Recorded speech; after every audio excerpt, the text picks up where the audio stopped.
Okay, hello dear friends, good morning. So bear with me, I will do my makeup and then do a video of expectation, talking about expectation and telling you a story of Made in France. I already wrote a sticky note, so I will not forget to talk about these things I would like to share with you. Okay, let's start. Oh, sorry. A bit clumsy. Let's start with my normal routine.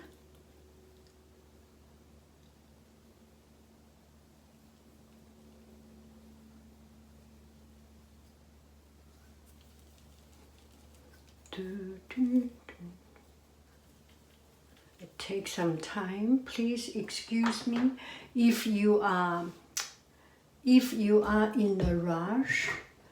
You may want to. You may want to skip this part and come back at some minutes later. I will indicate that time for you. Okay, how many minutes? I do not know exactly how many minutes mark. You will come back to see some more concrete blah blah blah. But from what I usually do, maybe 5 minutes later, you can come back, check. 5 minutes should be sufficient to do a makeup, right? You are too kind.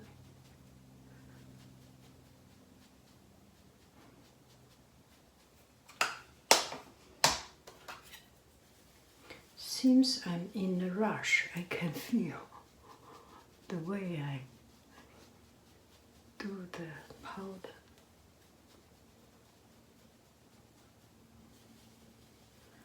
I'm not in a rush, but just do it nicely. Not in a rush, even for making video. Does not have to be in a rush.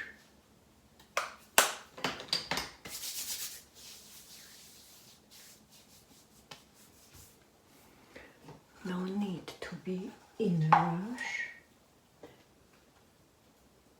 And when we are in a rush, we do wrong things.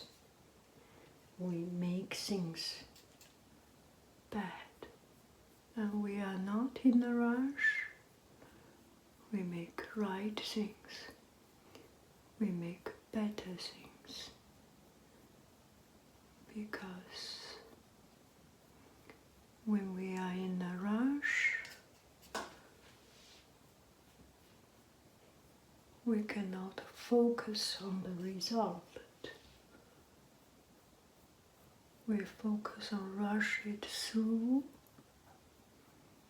and not on what we finally get. And at the end of the day, being in a rush will take us more time to finish the same task. Do I make any sense? Do you have any experience of it?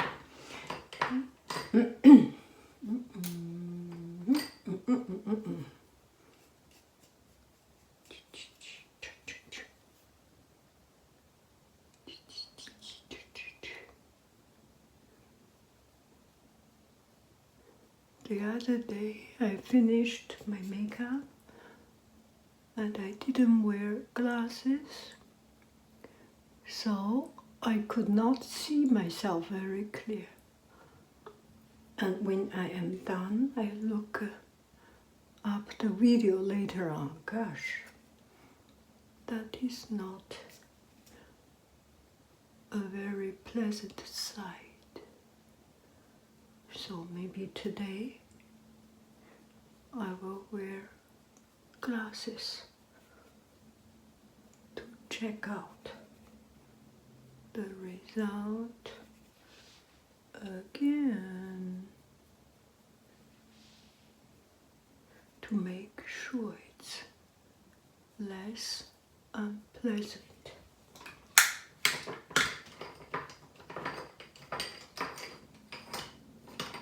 That should be sufficient.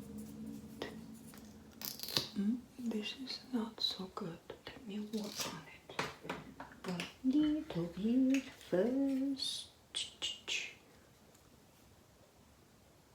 Make it even. Make it even. Yes.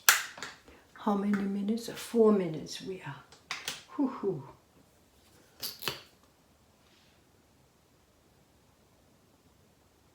We are pretty much on the right mark.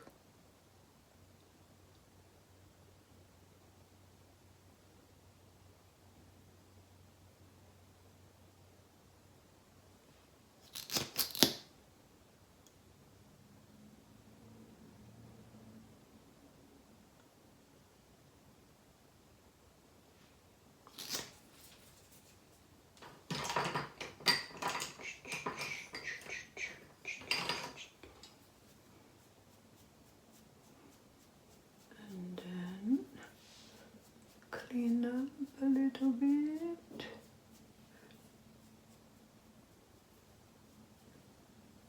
Contresens.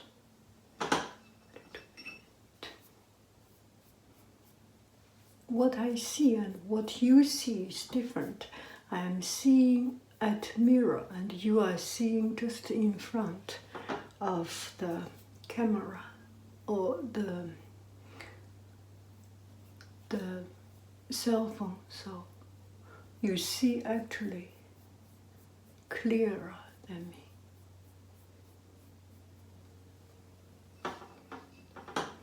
That should be sufficient, don't you think so? That should be sufficient.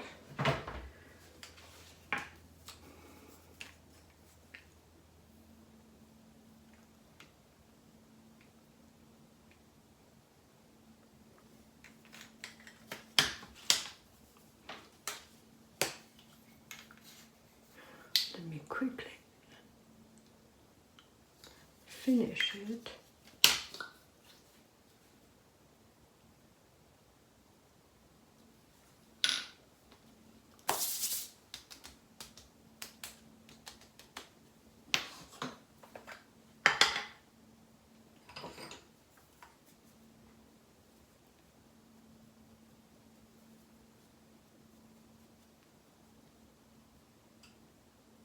I see some people put here, don't know why.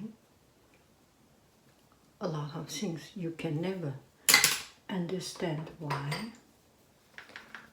and it's okay to not understand and just do whatever you feel like to do. Okay, so now I am good.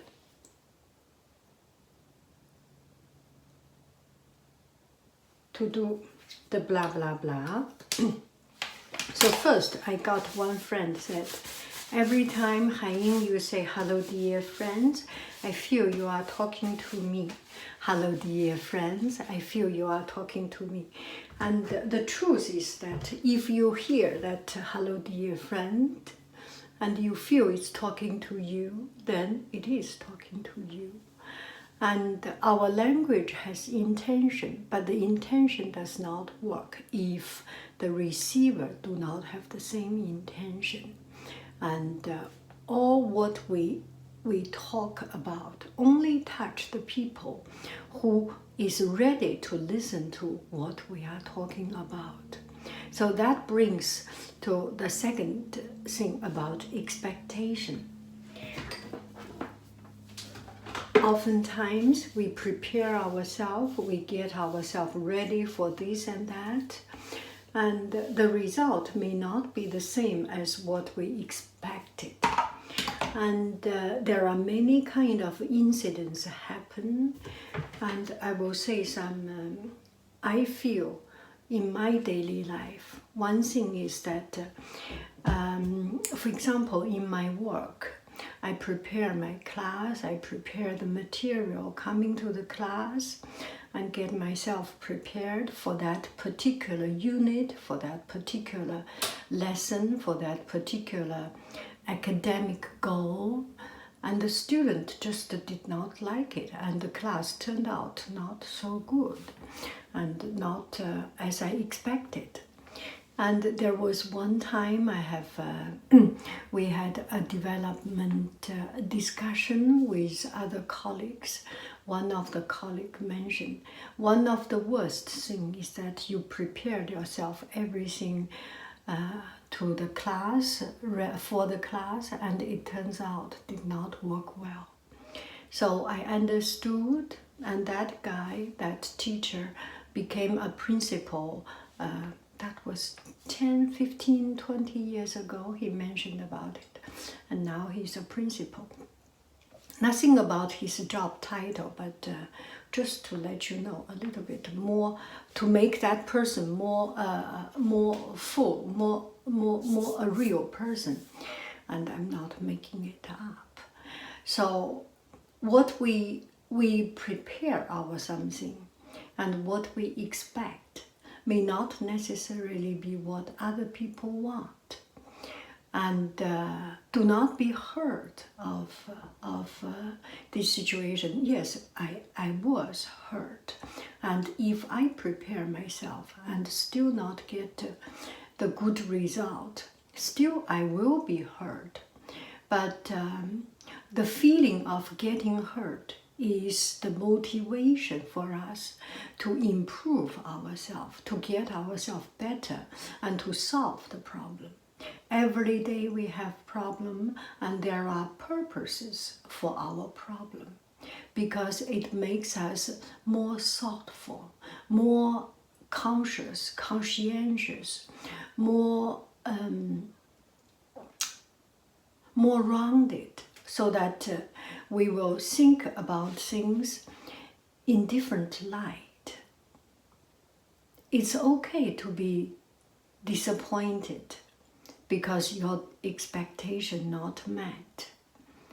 And that's the way for us to improve ourselves. So I prepared, for example, in my case, I prepared myself. For example, I do a complicated project, art project. I prepare the glue, I prepare the paper, I prepare all the material, and student did not like it. Do I have the ability to change my idea or change my plan on the run, in the flight, and immediately get another set of idea that meets the student's particular need at that moment? Each class has an energy set. Each group of people has an energy set. And that energy set sometimes depends on one person, which this person might have a stronger energy set that overcomes yours. Although I am a teacher, I could not always be the leadership. There are some characters, some people that have such a strong energy set that is better than me, that is bigger than me, that is stronger than me. And that is truth. And your job title, your hierarchy, your social hierarchy, your social level in class or job title does not change your personality, your inner self. I am a person that is not so strong at holding an idea and proposing an idea.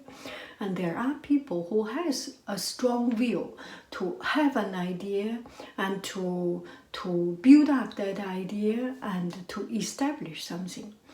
And if my strength is not manipulating others to get other people to do what I want them to do, I better develop another set of skill, is that follow the direction, follow the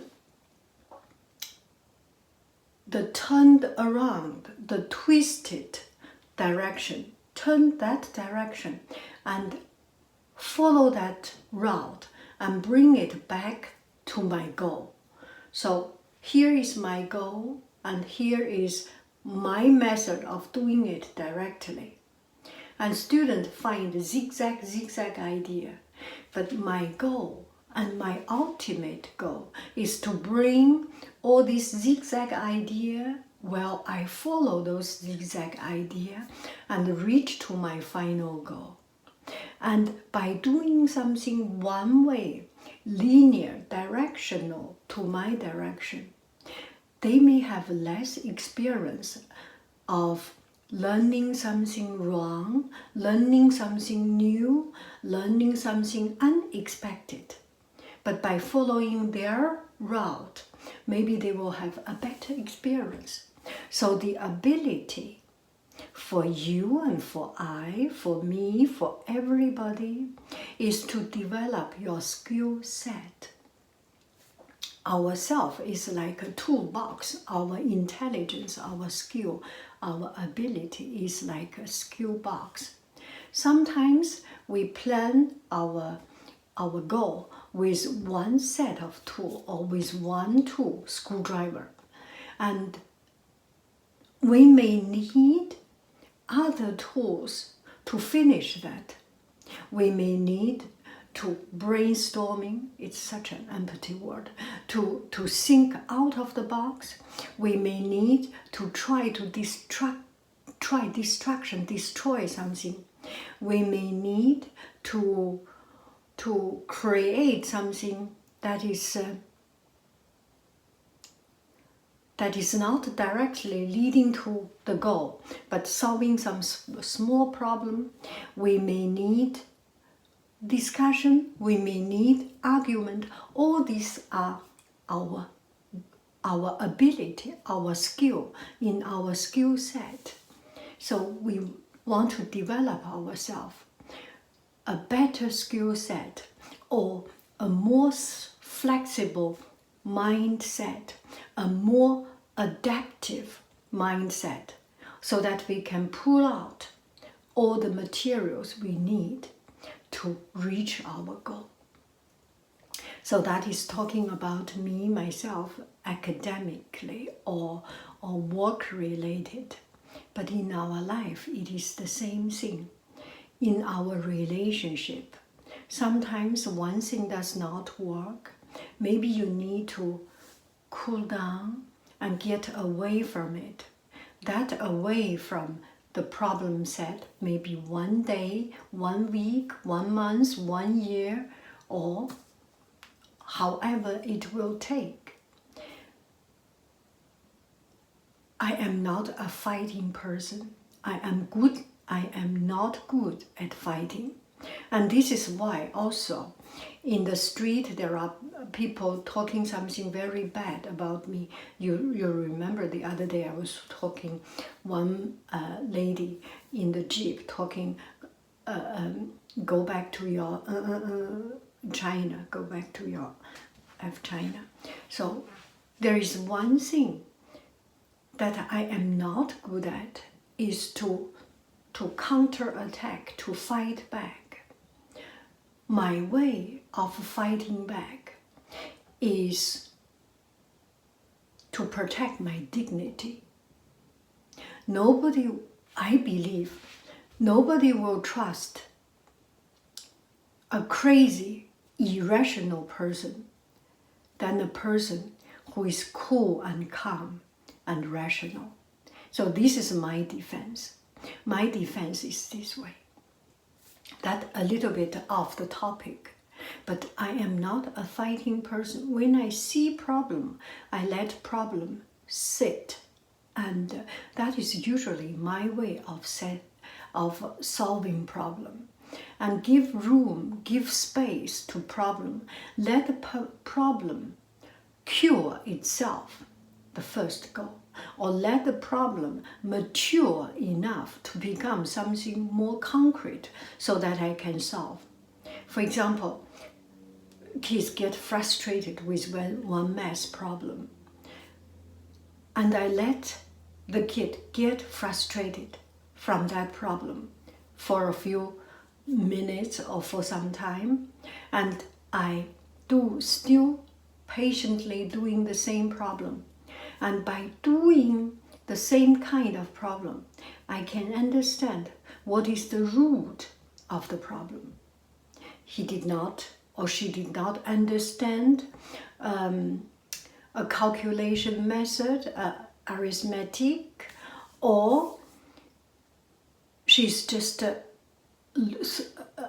weak in the number facts, the multiplication table and these things, or she's just a combination of all the weakness in these two parts or more parts.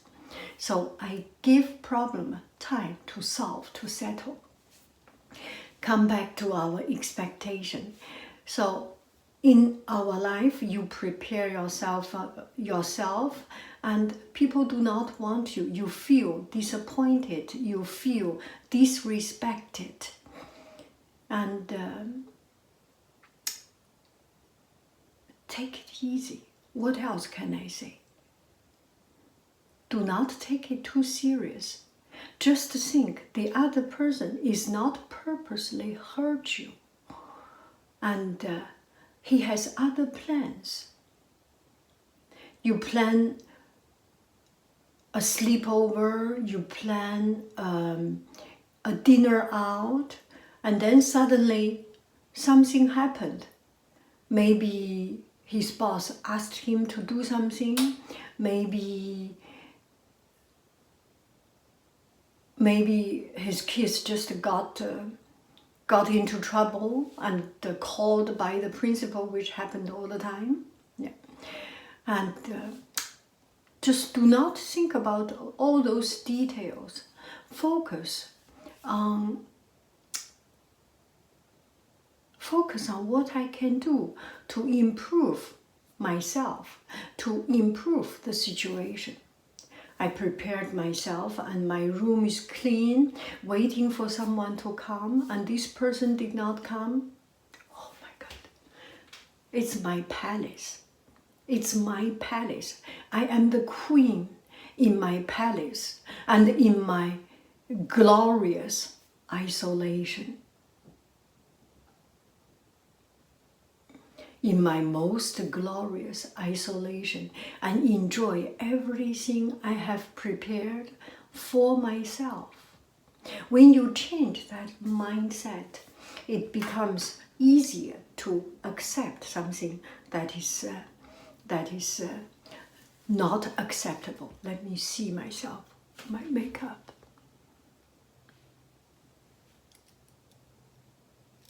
It is not good, but not that bad. Nothing so shockingly wrong, I think.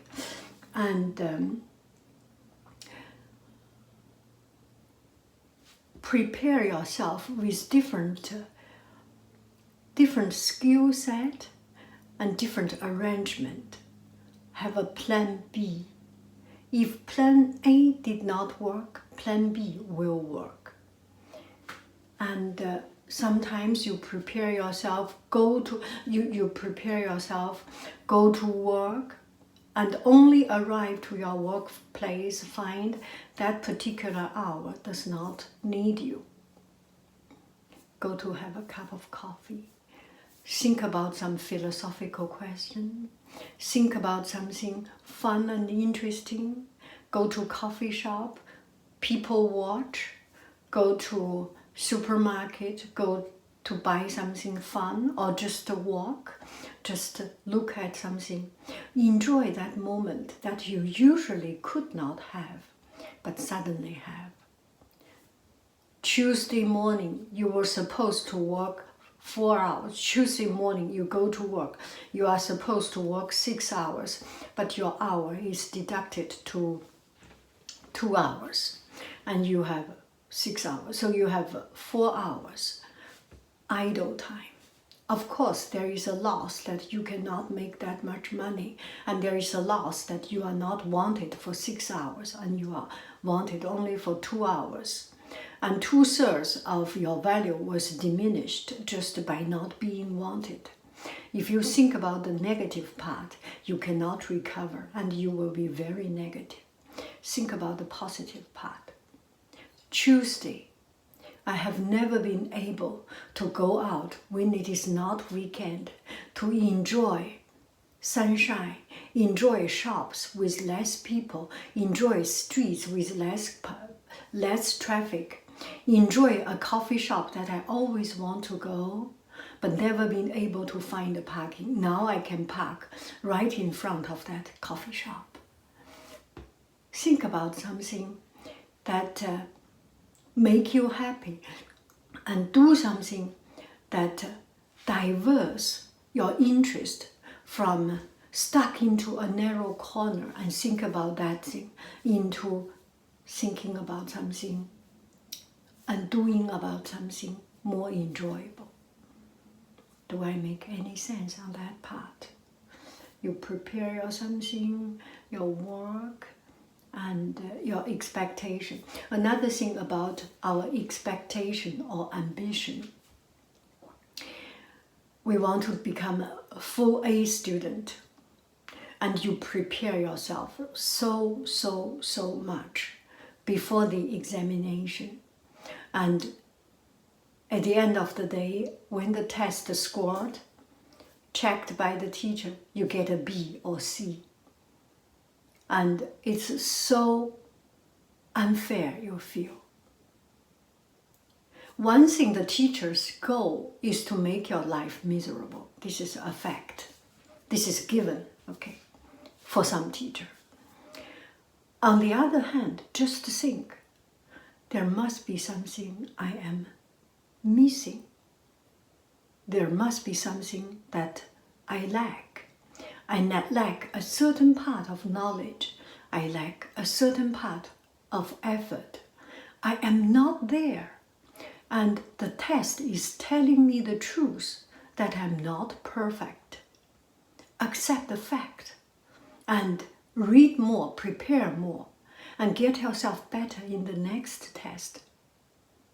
When you are as good as the teacher, when you can dismantle the construction of your teacher's mindset, you can be just as good as your teacher and even better than her or him. And you can do everything right. When you put yourself in the mindset of the people who give you trouble and think about how you will give trouble to yourself and to her or to him, then you will be better prepared than only prepared to how to fight back when other people attack me, when other people give me hard time. Make any sense? And another thing we always have, especially since I'm a mom and sometimes we prepare so hard. We got up early and prepare everything, go to work and go to school, and we are late. And it's so unfair. We made so much effort and still we are late. And we woke up 1 hour before our usual time. But because of traffic, because of this and that, unexpected, we just could not reach that. It's so unfair. But such is life, with many unexpected things happening and controlling us. It is not worthy to be worried, and it is not worthy to run across the red light and get a ticket or bump another person and kill someone. No, it's not worthy. Sometimes when there is supposed to be mistake, when heaven is intentionally giving us mistake, giving us trouble, accept it. It's okay. I think I have another point I want to mention. I'm kind of... 等一下，刘刘。I am... And another thing, you prepare your test. Okay, there were kids that always make trouble, and it's always this person beat other kids or do something wrong, say bad words to other kids.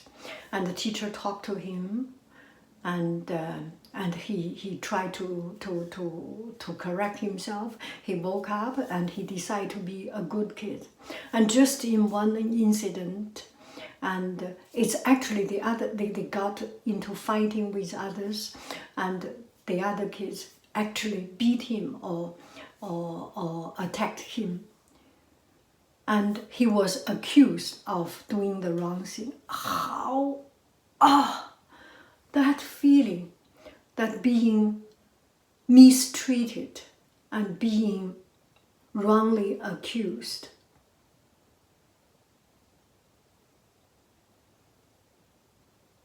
There is one thing you need to accept, that you have been doing so many wrong things, bad things, that it has already become a habit in people's mind that you will be the person to be accused and you are the person to cause problem. It takes time to change people's perspective, to change people's way of thinking you. If you get accused, just think that you have been many times escaped being accused. Right? Do I make any sense? If you are caught, okay, let's say, just one very simple example, in the crossroad stop sign, you usually stop, and there was one time you did not stop and you caught by the police. Do not think the police was mean to you. I am pretty sure if you were caught one time by the police that you crossed the stop sign without stops, you were actually lucky. You have many times that you crossed road without stopping. It's just one time the police caught you. And if police can catch you one time, you have done many more times, I assure you. No, I cannot assure you, but you know what I'm talking about. You are not wrongly accused. You have done more. You are lucky that you were caught just one time. Okay, I mentioned I will tell the story of Made in France. Okay, so let me finish that story. And this is at around 32 minutes mark. I will let people know. And so you have seen that I have some cookies made in France. We used to live in France, in Paris, for 1 year. I lived in Paris 1 year for studying French. And then we came back to America, and at the very top of the economic bubble, the dot-com bubble, and at the very peak time there, we came, a lot of French people came, a lot of Chinese people came, a lot of Indian people came, a lot of German people came, a lot of Scandinavian people came, a lot of Italian, a lot of Spanish, and people all over the world in Silicon Valley. And at that time, there was a new shop opening, and it's called Made in France. And it was in Tiburon, no, not Tiburon, in Western Australia. There was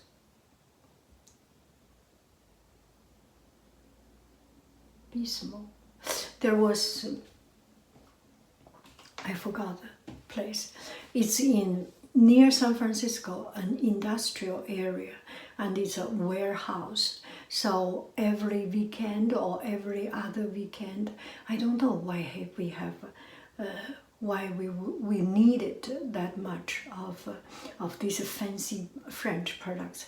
We went there to buy some fromage, moudard, and biscuits or pâté, or des choses comme ça. And it was such a booming time, business booming time. People went there, and it's like a party every time. And I met some colleagues there even, because I work in a French school, French-Chinese international school. Some friends got the same email, got the same marketing from Francophone community, so went there to buy things. And it was a fun experience. And then a few years later, we kept on going there. Just one or two, or a few years later, we went to Australia. And in Australia, we lived for 1 year, 2 years, 5 years. And when we came back, we looked for that shop, because we still want to have something, fromage, biscuit, or this and that things. And also it was a good memory of these heydays.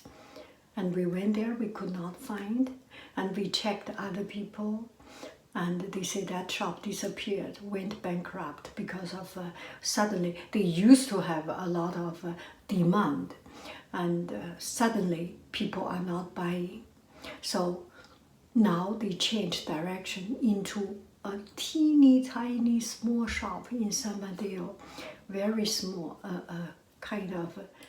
Okay, this video has becoming a bit too long, and I will not spend too much time and talk about the other story. I will make it short. So when we first came to America, there was a shop. We came at the heyday of the dot-com bubble, dot-com business, dot-com bubble. Suddenly, people all over the world came to America, came to Silicon Valley. And there was a Francophone community, and there was one guy opened a shop made in France, import directly from France, some pâté, charcutier, some fromage, biscuit, and these things. So we went there to buy, and we received email from Francophone email list. And I met some of my colleagues there, and it was a fun experience. After 2 or 3 years, almost every weekend, not every weekend, sometime during weekend we went there to shop, and then we went to Australia, and we came back at 2009. 2009 we came back, and we wanted to go to that shop, but this shop disappeared. And then we heard from other Francophone people, old friends, that they went bankrupt. Because when the dot-com, the bubble business, the bubble economy, everyone has so much money, they buy from that shop, and suddenly business start to collapse. That was and the house market collapsed, and all these problems. So this shop does not have any buyer from them, so they become bankrupt. But they were not totally died. They remained only a small portion of their business, which is directly import from France and then wholesale to some luxury restaurant, some wholesale supplies, which they still survive. But they are in a small, teeny tiny little place. So there was one time when we came back, 2009 or 2010, around that time, we visited that teeny tiny little shop, and it was a cold winter, no air conditioning. There was one guy sitting there, and the old face,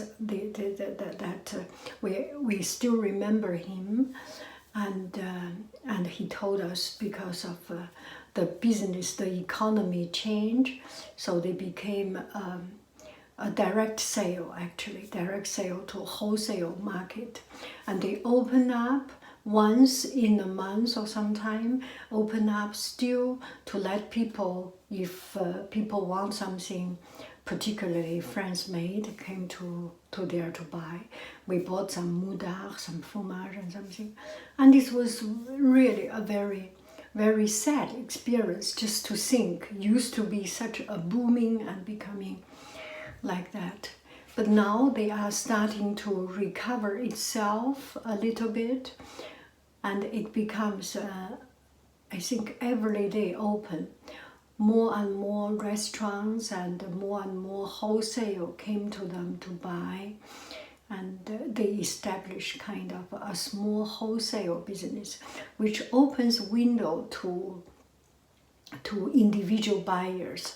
If you want to buy a biscuit, if you want to buy something, you can still find there. And the choice is very limited, but they are still there. They are called Gourmet Corner in Saint-Mandéo. That's about it. Nothing too fancy, but just thinking about it is the perfect example. It is the most vivid and real example of economy, of history, a very vivid example of history, from nothing suddenly becomes so big and becomes so small but stable. Good or bad. When you think about the good thing, they are still there, it is good. When you think there's no crazy business bubble and people are more rational and making economic money spending decision wisely, it kind of makes sense. Anyway, the more you talk, the more you want to talk. I will stop here. I love you, I really do. Do. Do I look good? This way or this way? I feel this way is a little bit better.